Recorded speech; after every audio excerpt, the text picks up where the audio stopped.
જય માતાજી બધાને। તો આપણે હવે માતાજીના દર્શન કરી લઈએ છીએ।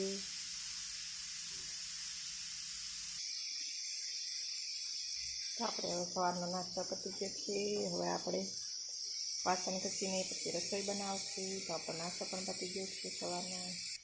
આપણે વાસણ હવે ઘસી નાખીએ। આપણે ચોકીમાં વાસણ કાઢી દીધા છે। હવે આપણે વાસણ ઘસીને પછી આપણે રસોઈ બનાવશું।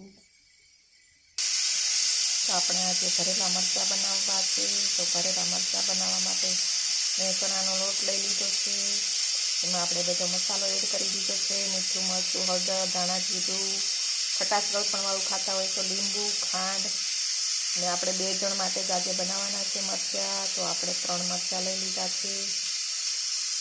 ને આ તો આપણે પંજાબી શાક લાવેલું હતું પનીરનું, એ આપણે પડેલું છે। તો આજે 2 જણને જ ખાવાનું છે, તો આપણે શાક નથી બનાવવાનું। તો આપણે હવે આ ભરેલા મરચાં તૈયાર કરી દઈશું। અને સાઈડમાં મેં પુલાવ પણ બનાવવા મૂકી દીધો છે। તો આપણે પુલાવ પણ અને પછી રોટલી બનાવશું ભરેલા મરચાં તૈયાર થાય એટલે। તો આજે જ આપણે જમવા માટે ખાવું છે, 2 જણને જમવાનું છે, બધા બહાર મેરેજમાં ગયા છે। તો